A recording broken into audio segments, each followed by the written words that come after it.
Commémoration du 11 novembre bien matinale pour la commune de Moricher-Albanne. Dès 9h, les cloches ont retenti.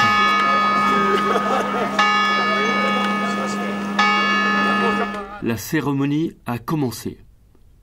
Cette année, le petit village de Montagne a l'honneur d'accueillir le nouveau sous-préfet Frédéric Sautron, la députée Émilie Bonivard et les maires de la communauté de communes Cœur de Maurienne, Arvent.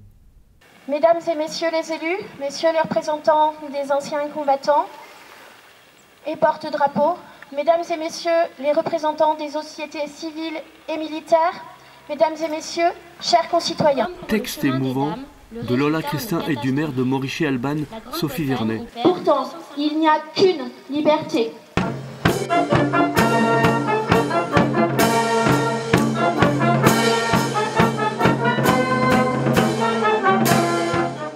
Discours et dépôt de gerbes par les personnalités.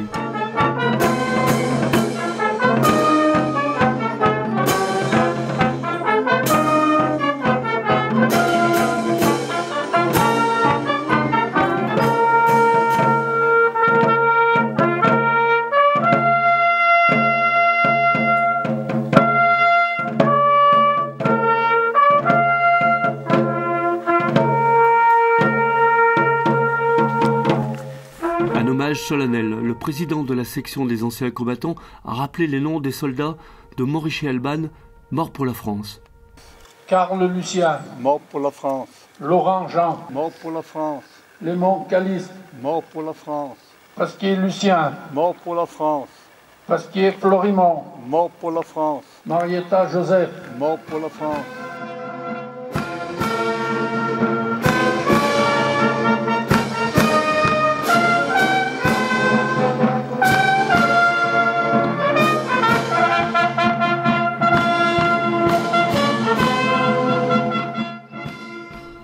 Plus tard dans la matinée, à 11h plus précisément, les porte-drapeaux, anciens combattants, associations, monsieur le sous-préfet et les élus de la ville de Saint-Jean-de-Maurienne ont descendu la place de la cathédrale, accompagnés en musique par la lyre mauriennaise. La population venue en nombre assistait à ce 90e anniversaire de l'armistice du 11 novembre 1918. Ont écouté les messages ministériels du représentant de l'État, l'intervention des enfants des écoles d'Échaudanne et le dépôt de gerbes des délégations au pied du monument aux morts. 30 000 soldats du corps d'armée canadien s'emparent de Vimy au nord d'Arras. Des mutineries éclateront, des tribunaux militaires condamneront. Comme pour le chemin des dames, le résultat en est catastrophique.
Audrey Chomaz relit son texte avant la cérémonie.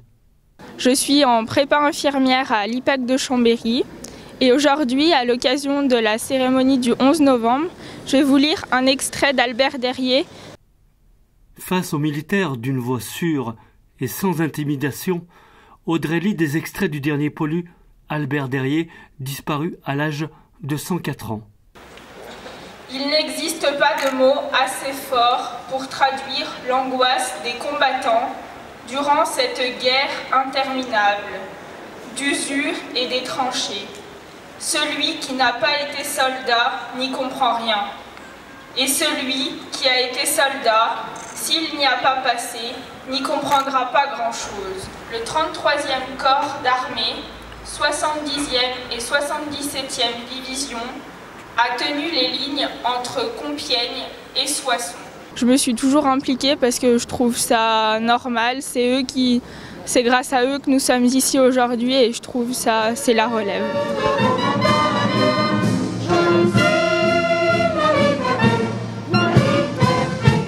Revêtu de son bel uniforme, le représentant de l'État Frédéric Sautron, l'actuel sous-préfet de Saint-Jean-de-Maurienne, nous donne ses premières impressions sur cette matinée protocolaire.